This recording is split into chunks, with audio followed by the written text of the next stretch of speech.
Hello friends, आपका मेरे channel home chemistry classes में स्वागत है।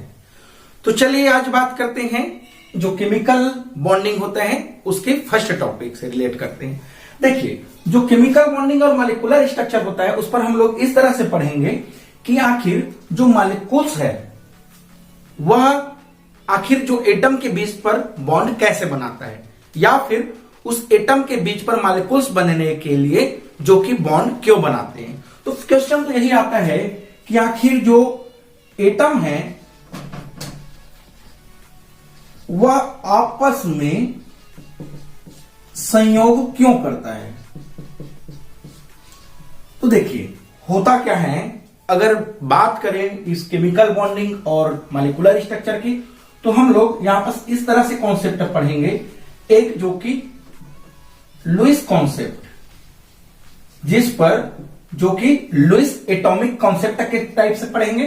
सेकेंड नंबर जो टाइप्स यहां पास वैलेंसिल इलेक्ट्रॉन पेयर रिपल्सन कॉन्सेप्ट पढ़ेंगे।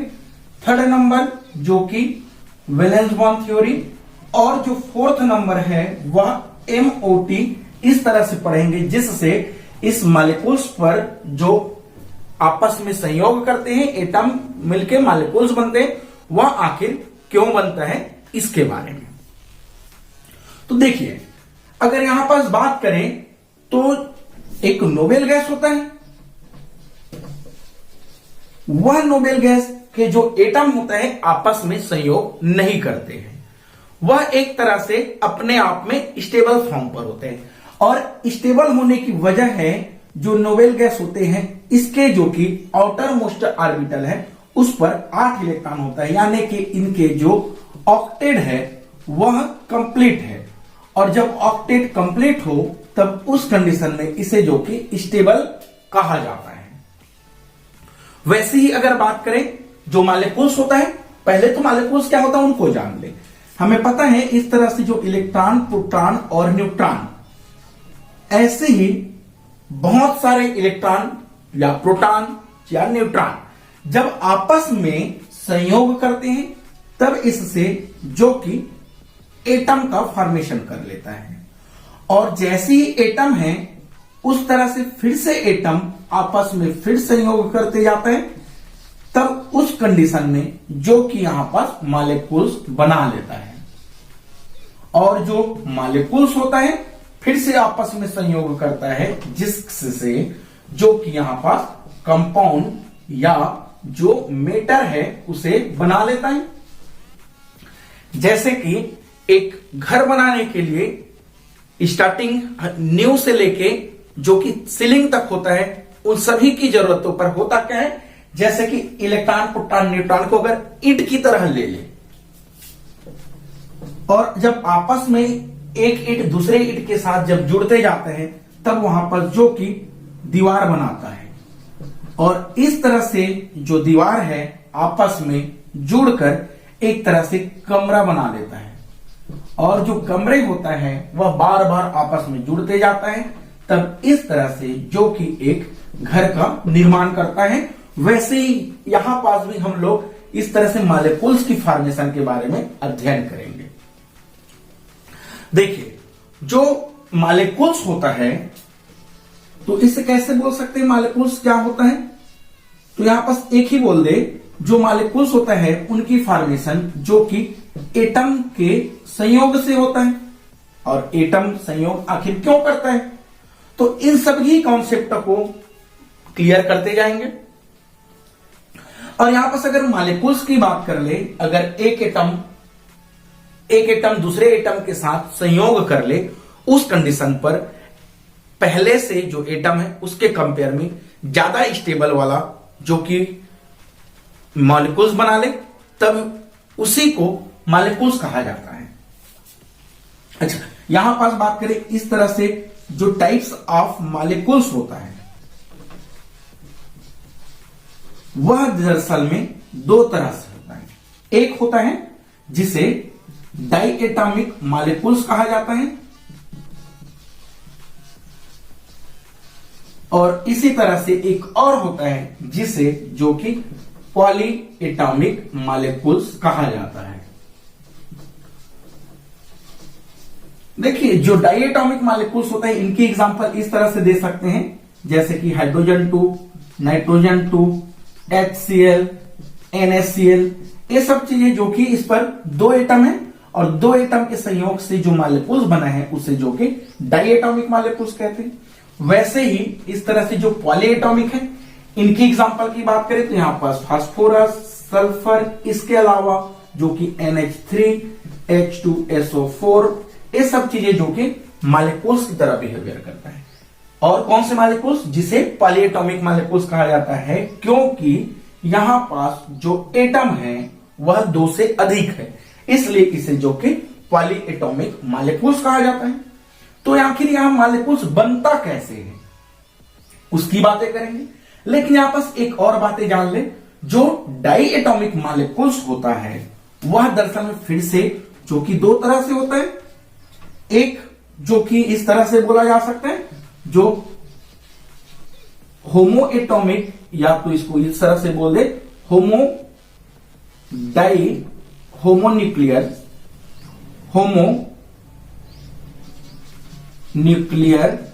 डाइएटॉमिक मॉलिक्यूल्स के बारे में बात करें तो देखिए होमोन्यूक्लियस डाइएटॉमिक जो मॉलिक्यूल्स है इस पर इस तरह से होगा, होमो यानी कि बराबर, यानी कि ऐसा एटम जो दो एटम आपस में जुड़े और संयोग कर ले, और जो जुड़ने वाले दो एटम हैं वह दोनों एटम सेम हो।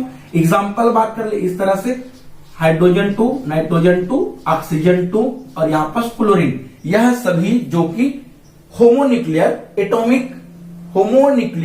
Diatomic molecules. वैसे ही अगर बात कर ले यहां पास, तो यहां पास और होता है जिसे हेट्रोन्यूक्लियर डाइएटॉमिक मॉलिक्यूल्स भी कहा जाता है। तो देखिए इस पर क्या होगा, इस पर जो आपस में एटम है वह दो ही होगा, लेकिन जब संयोग करेगा उस कंडीशन पर उसके जो एटम है अलग अलग होगा। एग्जाम्पल यहां पर अगर एग्जाम्पल की बातें करें तो HCl, सोडियम क्लोराइड, देखिए इस पर हो क्या रहे, एक एटम और दूसरे एटम जो कि डिफरेंट एटम है जिससे एक मॉलिक्यूल्स बना रहे हैं, तब इसे जो कि हेट्रोमॉलिक्यूलर डाइएटॉमिक मॉलिक्यूल्स कहा जाता है। वैसे ही पॉलीएटॉमिक की बात करें तो यहां पर पॉलीएटॉमिक में जो कि फर्स्ट होता है homonuclear polyatomic molecules.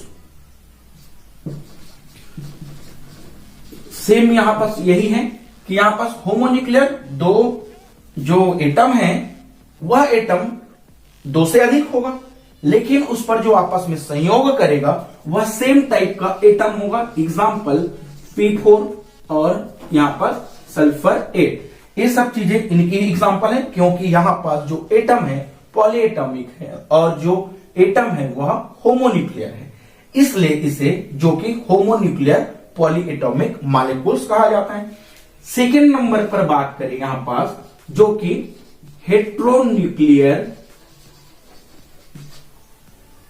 Polyatomic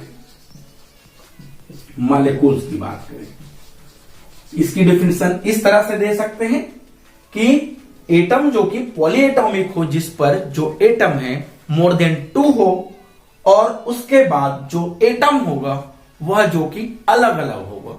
example की बात करें यहां पास तो इस तरह से NH3, H2SO4 इनकी एग्जाम्पल है, क्योंकि यहां पास जो एटम है वह पॉलीएटॉमिक है और जो एटम है उसके साथ साथ एक अगर हाइड्रोजन है तो दूसरा नाइट्रोजन है, यानी कि यह अलग अलग एटम है। तब इस तरह से जो एटम है उसे हेट्रोन्यूक्लियर एटॉमिक मॉलिक्यूल्स कहा जाता है।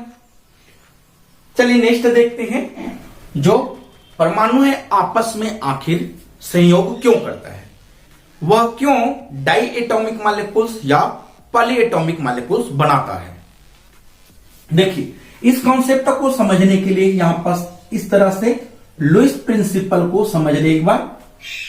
देखिए लुईस प्रिंसिपल को समझने से पहले यहां पास देखें कि परमाणु आपस में संयोग क्यों करता है, या फिर इस तरह से देखें आखिर हाइड्रोजन 2 बनाता है और यहां पास हाइड्रोजन 3 नहीं बनाता है, हाइड्रोजन हीलियम 2 नहीं बनाता है और यहां पास जो हीलियम 2 है, चलिए इस तरह से देखेंगे। देखिए होता क्यों है, आखिर परमाणु संयोग करता क्यों है। अगर बात करें परमाणुओं की, तो यहां पास परमाणु की संयोग करने की एक ही रीजन है कि जो एटम है वह अपने जो ऑक्टेट है उसे पूर्ण कर ले, और इस तरह से ऑक्टेट को पूर्ण करने के लिए जो एटम है आपस में जो कि संयोग करता है। देखिए यहां पास जो लुईस कॉन्सेप्ट होता है, इसे पढ़ने से पहले एक और बातें पढ़ ले कि आखिर वैलेंसी इलेक्ट्रॉन किसे कहते हैं। देखिए जो एटम है वह जब मॉलिक्यूल्स बनता है तब सिर्फ और सिर्फ उसके जो वैलेंसी इलेक्ट्रॉन है वही आपस में पार्टिसिपेट करता है। आखिर किस तरह से होता है वैलेंसी इलेक्ट्रॉन, या वैलेंसी इलेक्ट्रॉन किसे कहते हैं, अगर इनकी बातें करें तो देखो, अगर एग्जांपल के थ्रू लिया जाए, suppose hydrogen, helium, lithium, beryllium, boron, carbon, nitrogen, oxygen, fluorine, और इस तरह से जो नियान है इनकी बातें करें। अगर इस तरह से जो हाइड्रोजन है उस पर नंबर ऑफ इलेक्ट्रॉन जो कि 1 होता है, हीलियम पर 2, लिथियम 3, बेरियम पर 4, बोरान पर 5, कार्बन पर 6, नाइट्रोजन पर 7, ऑक्सीजन पर 8, फ्लोरीन पर 9, और यहां पास नियान पर जो कि 10 होता है।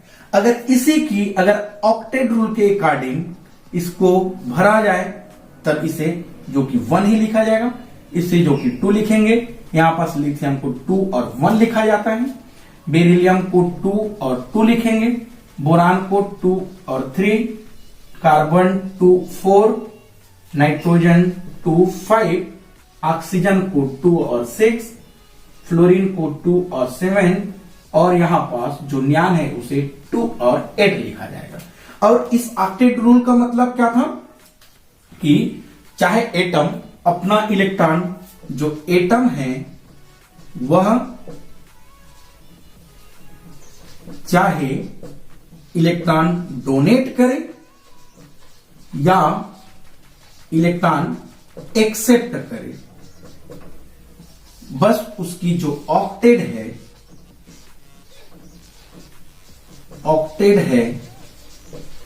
उस पर 8 इलेक्ट्रॉन होना चाहिए।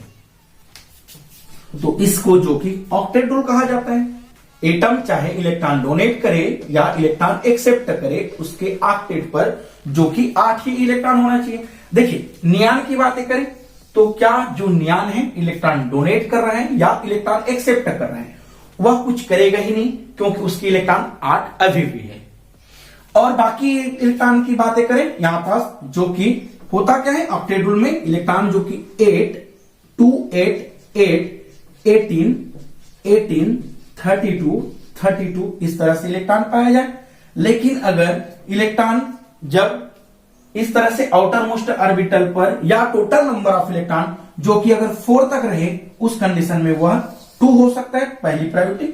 उसके बाद उसके ऑक्टेट पर 8 इलेक्ट्रॉन होना चाहिए। जैसे कि यहां पास बात कर रहे, यह जो हाइड्रोजन है वह अपना एक इलेक्ट्रॉन डोनेट कर सकता है या एक इलेक्ट्रॉन एक्सेप्ट कर सकता है, क्योंकि उसके आउटर मोस्ट ऑर्बिटल पर या तो 0 हो जाए या तो इसके इलेक्ट्रॉन 2 हो जाए। हीलियम की बात करें तो 2 ऑलरेडी है, न इलेक्ट्रॉन डोनेट करेगा न इलेक्ट्रॉन एक्सेप्ट करेगा। लिथियम की बात करें तो यह 1 इलेक्ट्रॉन डोनेट कर सकता है। बेरियम जो कि 2 इलेक्ट्रॉन डोनेट कर सकता है, यह 3 इलेक्ट्रॉन डोनेट कर सकता है, यह जो कि 4 इलेक्ट्रॉन डोनेट कर सकता है या 4 इलेक्ट्रॉन एक्सेप्ट कर सकता है, यह जो कि 5 इलेक्ट्रॉन डोनेट कर सकता है या 3 इलेक्ट्रॉन एक्सेप्ट कर सकता है।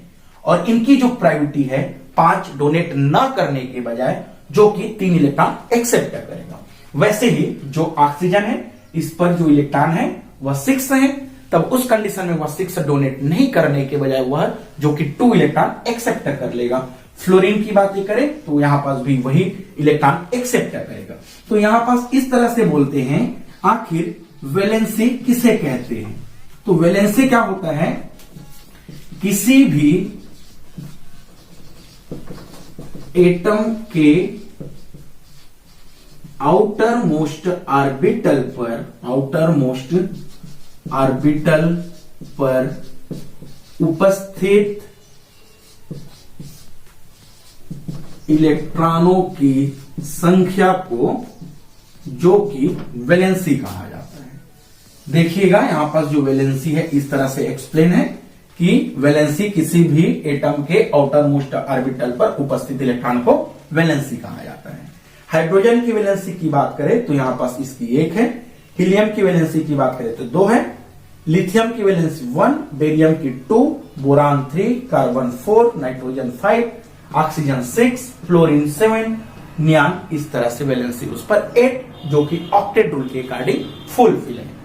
तो यही होता है कि अपने वैलेंसी को या आउटर मोस्ट ऑर्बिटल को या ऑक्टेट को कंप्लीट करने के लिए जो परमाणु है वह आपस में संयोग करता है। वैसे ही अगर एक और शब्द है यहां पास जिसे वैलेंसी इलेक्ट्रॉन कहे हैं, तो वैलेंसी इलेक्ट्रॉन की बात ये करें तो देखिए जो वैलेंसी इलेक्ट्रॉन होता है वह इस तरह से होता है कि अगर इस लिथियम की बात करें तो लिथियम के आउटर मोस्ट ऑर्बिटल पर 1 इलेक्ट्रॉन है जिसे इस तरह से लिखेंगे। बोरान देखिए यहां पास लिख देंगे इसको, lithium, barium, boron, carbon, nitrogen, oxygen, fluorine की बात करें। और एक और लिख देंगे यहां पास जो कि नियान, लिथियम के आउटर मोस्ट ऑर्बिटल पर जो कि 1 इलेक्ट्रॉन था जिसे 1 इलेक्ट्रॉन इस तरह से लिखेंगे। बेरियम पर बात करें तो इलेक्ट्रॉन पर आउटर मोस्ट ऑर्बिटल पर इलेक्ट्रॉन 2 रहा, बोरान पर आउटर मोस्ट ऑर्बिटल जो कि 1, 2 और यहां पर 3 रहा, कार्बन पर आउटर मोस्ट ऑर्बिटल 1 पर इलेक्ट्रॉन जो कि 1, 2, 3 और ये 4 रहा। वैसे ही नाइट्रोजन की आउटर मोस्ट ऑर्बिटल पर इलेक्ट्रॉन 5 है, 2, 3, 4 और यहां पर फिर से 4 इलेक्ट्रॉन के बाद जो कि पेयरिंग होना स्टार्ट हो जाता है। ऑक्सीजन पर आउटर मोस्ट ऑर्बिटल पर जो कि 6 इलेक्ट्रॉन है, तो इस तरह से 4 इलेक्ट्रॉन होने के बाद फिर से पेयरिंग हो जाता है। फ्लोरीन की बातें करें तो फ्लोरीन पर जो आउटर मोस्ट ऑर्बिटल पर जो इलेक्ट्रॉन है वह इस तरह से 7 इलेक्ट्रॉन है। और सेम टू सेम अगर नियान की बातें करें तो इसके आउटर मोस्ट ऑर्बिटल पर जो कि नंबर ऑफ इलेक्ट्रॉन 8 है। तो देखिए इसमें वैलेंसी क्या होगा, इस आउटर मोस्ट ऑर्बिटल पर जो सिंगल इलेक्ट्रॉन है जिसे बॉन्ड पेयर ऑफ इलेक्ट्रॉन कहा जाता है, इस तरह से जो बॉन्ड पेयर ऑफ इलेक्ट्रॉन कहा जाता है, और इस बॉन्ड पेयर ऑफ इलेक्ट्रॉन को ही जो कि वैलेंसी इलेक्ट्रॉन कहा जाता है। चलिए बातें करें यहां पास आखिर बॉन्ड पेयर ऑफ इलेक्ट्रॉन किसे कहते हैं। देखिए जो बॉन्ड पेयर ऑफ इलेक्ट्रॉन है इसे इस तरह से एक्सप्लेन किया जा सकता है, आखिर जो इलेक्ट्रॉन जो सिंगल इलेक्ट्रॉन है, या तो इसे एक तरह से एक्सप्लेन करें जो बॉन्ड बनाने में पार्टिसिपेट करता हो, और जो इलेक्ट्रॉन बॉन्ड बनाने में पार्टिसिपेट करता है उसे जो कि बॉन्ड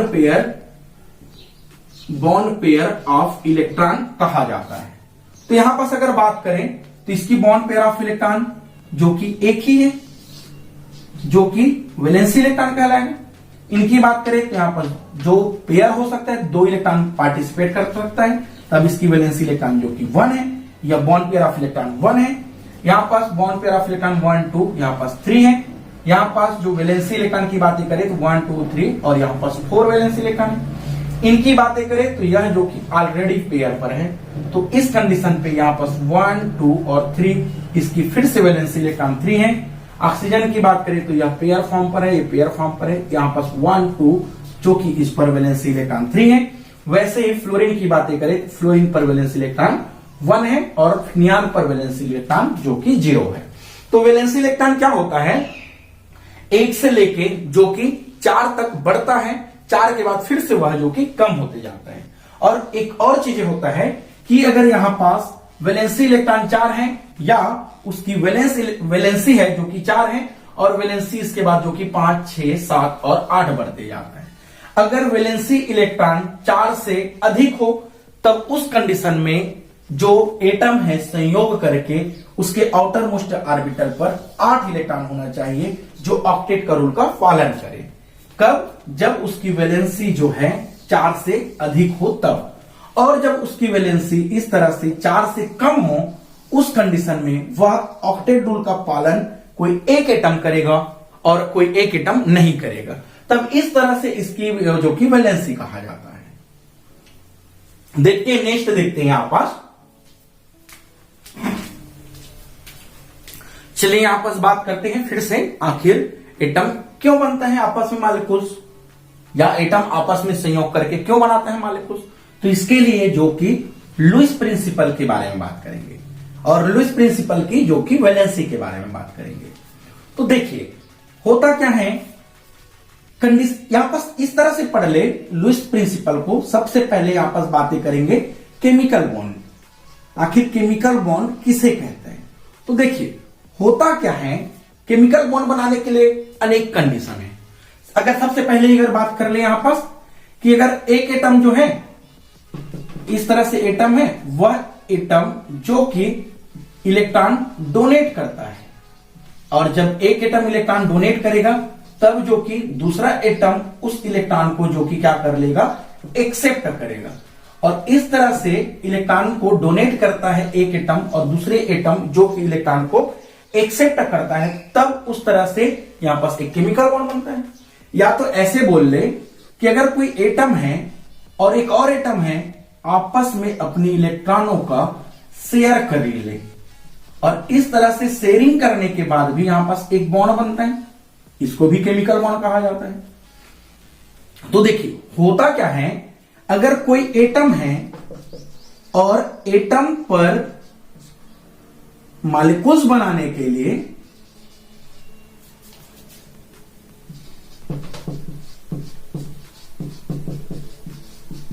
एक अट्रैक्शन फोर्स होता है, और इसी तरह से जो अट्रैक्शन फोर्स होता है, इस अट्रैक्शन फोर्स को ही जो कि केमिकल बॉन्ड कहा जाता है। क्या बोले यहां पास कि जो परमाणु है वह मॉलिक्यूल्स बनाने के लिए, या फिर ऐसे बोल ले जो परमाणु है वह अपना ऑक्टेट कंप्लीट करने के लिए जब आपस में एटम संयोग करता है, जिससे जो कि बॉन्ड बनता है, उस बॉन्ड को जो कि केमिकल बॉन्ड कहा जाता है। तो इस तरह से होता है केमिकल बॉन्ड, जब दो एटम आपस में अपनी ऑक्टेट को फुलफिल करने के लिए एक अट्रैक्शन फोर्स से जुड़ता है, तब उस अट्रैक्शन फोर्स को ही जो कि केमिकल बॉन्ड कहा जाता है। और इस तरह से जो केमिकल बॉन्ड होता है वह 3 तरह से होता है। एक जो कि आयनिक बॉन्ड कहते हैं, एक और होता है जिसे जो कि कोवेलेंट बॉन्ड कहा जाता है। थर्ड नंबर की बातें करें तो जिसे कोऑर्डिनेशन बॉन्ड कहा जाता है। आयनिक बॉन्ड को जो कि वैलेंस बॉन्ड भी कहते हैं। तो देखिए होता क्या है, आयनिक बॉन्ड पर जो एटम होता है वह एटम पहला कंडीशन अपना ऑक्टेट फुलफिल करना चाहेगा, और ऑक्टेट फुलफिल करने से जो अट्रैक्शन फोर्स लगेगा उसी अट्रैक्शन फोर्स को केमिकल बॉन्ड कहते हैं। तो इस तरह से परमाणु आपस में संयोग करने की एक ही रीजन है, यहां पास अभी तक पढ़े उसके अकॉर्डिंग जो कि ऑक्टेट अपना फुलफिल करना चाहते हैं। इस पर लिमिटेशन भी पढ़ेंगे। चलिए देखते हैं आखिर आयनिक बॉन्ड किसे कहते हैं। आयनिक बॉन्ड इस तरह से एक्सप्लेन किया जा सकता है कि एग्जांपल देख ले यहां पास, जैसे कि सोडियम और क्लोरीन की बात कर ले। सोडियम क्या करेगा, अपना इलेक्ट्रॉन, देखिए सोडियम पर दरअसल में इलेक्ट्रॉन जो कि 2, 8 और 1 होता है, और क्लोरीन की बातें करें तो क्लोरीन पर 2, 8 और 7 होता है। अब यह क्या करेगा, अपना इलेक्ट्रॉन जो कि साथ लेने के बजाय एक इलेक्ट्रॉन को क्या कर देगा, यहां डोनेट करेगा, और जो क्लोरीन है वह जो कि इलेक्ट्रॉन एक्सेप्ट करेगा। तब यही काम करता है, जो सोडियम है अपना इलेक्ट्रॉन डोनेट कर देता है, वह जो कि प्लस चार्ज बना देता है, और इस तरह से इलेक्ट्रॉन को डोनेट करता है। क्लोरीन क्या करता है, यह क्लोरीन जो कि इस डोनेट किए हुए इलेक्ट्रॉन को एक्सेप्ट कर लेते हैं, और जो कि क्लोरीन क्या कर लेता है, माइनस चार्ज बना लेता है। तब इस तरह से जो सोडियम प्लस आयन है और क्लोरीन माइनस आयन है, आपस में संयोग करके जो कि NaCl या सोडियम क्लोराइड बना लेता है। तब देखिए हो क्या रहा है यहां पास, यहां से एक एटम अपना इलेक्ट्रॉन डोनेट कर रहे हैं, तब दूसरा एटम जो कि इलेक्ट्रॉन एक्सेप्ट कर रहे हैं, तब उससे जो बॉन्ड बन रहा है उसको जो कि आयनिक बॉन्ड कहा जाता है। या तो इसे इस तरह से कह सकते हैं कि अगर ट्रांसफर ऑफ इलेक्ट्रॉन हो तब उसे आयनिक बॉन्ड कहा जाता है।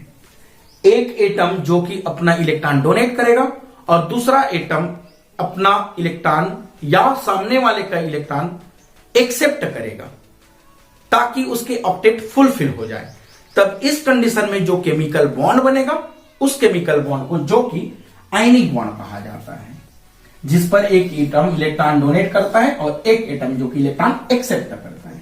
वैसे ही बात करें यहां पास कोवेलेंट बॉन्ड, तो कोवेलेंट बॉन्ड के अगर एग्जांपल की बात कर ले तो इस तरह से देखिए, हाइड्रोजन एटम है, इस हाइड्रोजन एटम पर क्या होगा, एक हाइड्रोजन और दूसरा हाइड्रोजन की जो इलेक्ट्रॉन है एक रहता है, या अपने ऑक्टेट फुलफिल करने के लिए यहां पास एक एक इलेक्ट्रॉन का शेयर कर लिया, तब इस कंडीशन पर इस पर नंबर ऑफ इलेक्ट्रॉन 2 रहा, इस पर नंबर ऑफ इलेक्ट्रॉन भी 2 रहा। और एग्जांपल की बात कर ले तो ऑक्सीजन की बात कर ले, तो ऑक्सीजन पर नंबर ऑफ इलेक्ट्रॉन इस तरह से अगर देखिए, ऑक्सीजन 2 है, number of electron 2 6, number of electron इस पर भी 2 6। इलेक्ट्रॉन की बात करें तो यहां पास जो इलेक्ट्रॉन 6 है इसे इस तरह से लिख सकते हैं, इनके आउटर मोस्ट ऑर्बिटल 1 2 3 4 5 और 6 इलेक्ट्रॉन है। यहां पास भी बात करें तो 1 2 3 4 5, यहां पास भी 6 इलेक्ट्रॉन है। यहां पास अगर इलेक्ट्रॉन आपस में शेयर कर लिया तो इस कंडीशन में 1 2 3 4 5 6 7 8, यह जो कि फुलफिल रहा। इनकी बात करें तो यह भी फुलफिल रहा। इस कंडीशन पर यहां पास शेयर ऑफ इलेक्ट्रॉन हुआ।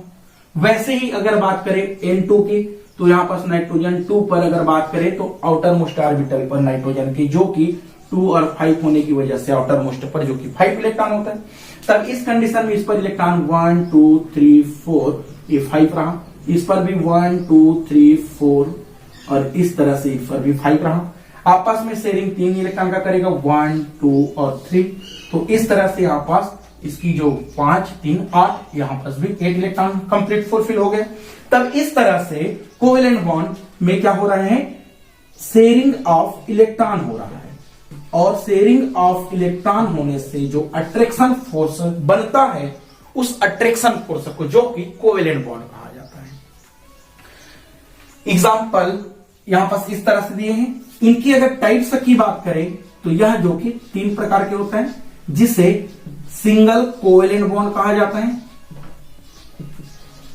उसके बाद बात करें यहां पास तो यहां पास एक और होता है डबल कोवेलेंट बॉन्ड या डबलेट बॉन्ड। एक और होता है जिसे ट्रिपलेट बॉन्ड या ट्रिपलेट कोवेलेंट बॉन्ड कहा जाता है। अगर एक इलेक्ट्रॉन का आपस में शेयर कर ले तब उस कंडीशन में जो कि सिंगल बॉन्ड बनेगा, इस तरह से जो हाइड्रोजन 2 है इनकी एग्जांपल है, तब उसे जो कि सिंगलेट कोवेलेंट बॉन्ड कहा जाएगा। और अगर एक एटम दूसरे एटम से जो जुड़ा है वह 2 इलेक्ट्रॉन का शेयर कर ले, इस तरह से O2 पर जो कि 2 इलेक्ट्रॉन का शेयर किया है, तब उसे डबल बॉन्ड कहा जाएगा। और अगर N3 के जैसा यहां पास N2 के जैसा अगर जो 3 इलेक्ट्रॉनों का शेयर कर ले, तब उस कंडीशन में इसे जो कि ट्रिपलेट कोवेलेंट बॉन्ड कहा जाएगा। तो इस तरह से इसकी कोवेलेंट बॉन्ड कहते हैं। कोऑर्डिनेशन बॉन्ड की बात करें तो कोऑर्डिनेशन बॉन्ड होता क्या है, अगर एक मेटल हो और एक जो कि लिगेंड हो, तब मेटल और लिगेंड के बीच में जो बनने वाला बॉन्ड है इस बॉन्ड को कोऑर्डिनेशन बॉन्ड कहते हैं, जिसे जो कि कॉम्प्लेक्स कंपाउंड में पढ़ाया जा चुका है कि आखिर लोन पेयर ऑफ यहां पर आखिर जो लिगेंड है वह अपना lone pair of electron metal को देता है, तब इस पर जो बॉन्ड बनता है उसे जो कि कोऑर्डिनेशन बॉन्ड कहा जाता है। तो यहां पास इस तरह से आज पढ़े हैं जो कि केमिकल बॉन्ड के बारे में, आयनिक बॉन्ड, कोवेलेंट बॉन्ड और कोऑर्डिनेशन बॉन्ड। आखिर एटम क्यों आपस में संयोग करता है, केमिकल बॉन्ड किसे कहा जाता है, लुईस प्रिंसिपल ऑफ वैलेंस, जो कि इतना सारा चीजें है। इसके साथ साथ जो हमने आज ही पढ़े हैं जिसे वैलेंस इलेक्ट्रॉन कहे, वैलेंसी कहे हैं, तो इस तरह से आगे फिर से आयनिक बॉन्ड का एक्सप्लेनेशन एक बेहतर ढंग से करने वाले हैं। तो चलिए, अगर आपको हमारी चैनल पसंद आया हो तो हमारे चैनल को सब्सक्राइब करें, हमारे वीडियो को लाइक करें, उसके साथ साथ जो कि वीडियो को शेयर करें। Thank you.